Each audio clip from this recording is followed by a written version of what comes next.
안녕하세요. 의심 네 번째 시간입니다. 우리는 그리스도인입니다. 그래서 죄를 지을 때마다 회개하고 다시는 그런 일을 반복하지 않겠노라 하나님께 약속을 하죠.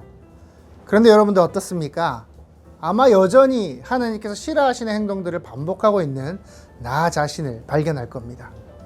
그럴수록 우리는 이전보다 더 깊은 죄책감에 빠지게 되지요. 때로는 반복되는 죄로 인해서 자신이 정말 그리스도인이 맞는지 의문이 생기기까지 해요. 과연 내가 성도인가? 정말 내가 구원을 받았을까? 이러한 죄의식으로 인해서 우리는 점점 무기력해져 갑니다. 사라지지 않는 우리 안의 죄책감, 과연 어떻게 해야 할까요? 저자인 필립 얀 씨는 캐시라는 한 여성의 이야기를 들려줍니다. 그녀는 신앙생활을 계속하며 예수님이 자신을 사랑하시고 모든 죄책감으로부터 치유해 주신다는 사실을 이해하게 되었습니다. 그래서 한동안은 정말 마치 새 운동화를 신은 듯한 어린아이와 같은 기분으로 지냈다고 해요. 모든 것이 밝아 보이고 행복하고 자유로워진 것 같았습니다. 그런데 문제는 그 기분이 곧 사라져 버렸다는 겁니다. 그녀가 용서받았다는 처음의 놀라움이 시들시들해진 것이죠. 하나님이 변화시켜 주시기를 기대했던 행동들은 변하지 않고 여전했습니다. 하나님이 기뻐하지 않는 행동들을 반복했지요. 그래서 그녀는 다시 죄책감에 빠지게 됩니다. 그녀는 말씀을 읽기 시작했습니다. 말씀으로 어떻게든 회복해라 한 것이죠. 그러나 오히려 말씀의 모든 구절들이 하나하나 자신들의 실패를 비난하는 것처럼 들렸습니다. 그렇게 점점 더 깊은 죄책감에 시달리게 됩니다. 우리에게 죄를 지었다라는 것을 말해주는 기관이 있는데 바로 양심입니다. 양심은 삶에 문제가 있을 때 감정을 통해 우리에게 경고를 하죠. 너 그러면 안 돼. 그거 잘못된 거야. 마치 통증을 느끼는 몸의 체계와 비슷합니다. 손가락을 베이면 피가 흐르고 통증을 느끼듯 양심은 우리 마음속에 신호를 줍니다. 양심은 죄에 대해서도 동일하게 반응합니다. 만일 우리의 삶에 잘못된 것이 있으면 그 죄책감을 통해 일을 못하도록 막습니다. 그러나 문제는 우리의 양심을 온전히 신뢰할 수만은 없다는 사실입니다. 때로는 양심이 죄에 대해 부정확하고 부적절한 메시지를 우리에게 주기도 한다는 것이죠. 필요 이상의 신호를 주기도 합니다. 표현하자면 만일 우리가 어떤 신체적 고통을 느낀다면 틀림없이 거기에는 상처가 있습니다. 그러나 가상의 고통도 존재한다는 것이죠. 어떤 절단 수술을 받은 사람이 더 이상 있지도 않은 그 환각의 손발로 인해서 고통을 느끼듯이 말입니다. 흥미로운 것은 실제로 죄를 상습적으로 짓는 사람들은 아무렇지도 않다는 겁니다.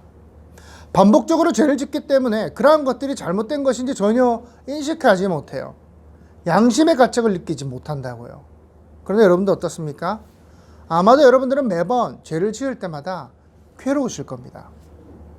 자, 이제 우리는 어떻게 해야 할까요? 만약 여러분들이 이전에 지었던 어떠한 죄 때문에 자신에 대한 혐오감을 가지고 있다거나 혹은 반복되는 죄로 인해서 이전보다 더 깊은 절망에 빠져 있다면 그것으로부터 벗어나게 해달라고 기도해야 합니다. 요한일서 3장에서는 이렇게 기록하고 있습니다. 자녀들아, 우리가 말과 혀로만 사랑하지 말고 행함과 진실함으로 하자.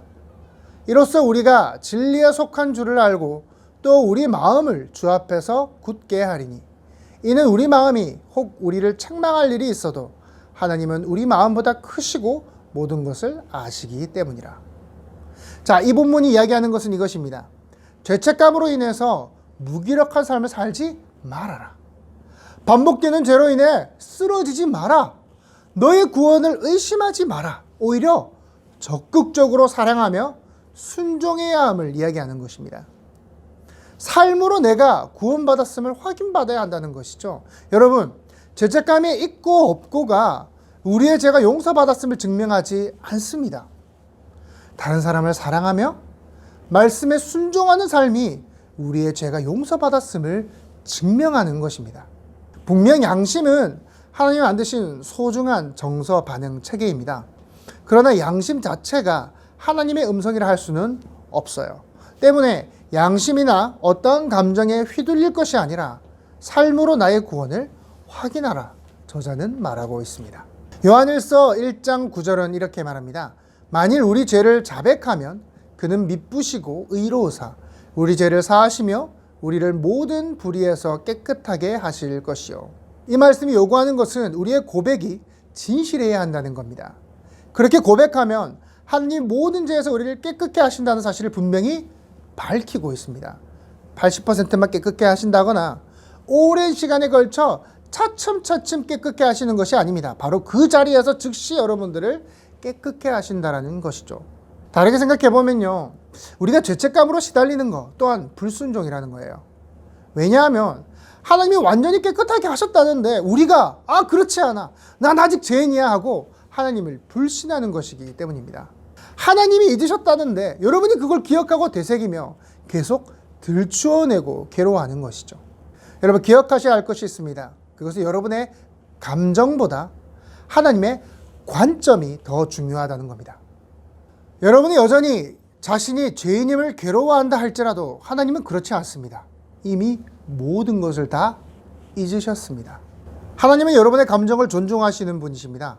그러나 하나님의 관점이 여러분의 감정보다 더 중요합니다. 하나님은 여러분들을 새롭게 만드시고 여러분이 회개할 때 하나님은 그 죄를 다 잊으셨습니다. 더 이상 과거의 감정에 얽매이는 것이 아닌 삶과 순종으로 앞으로 나아가는 여러분이 되셔야 할 겁니다.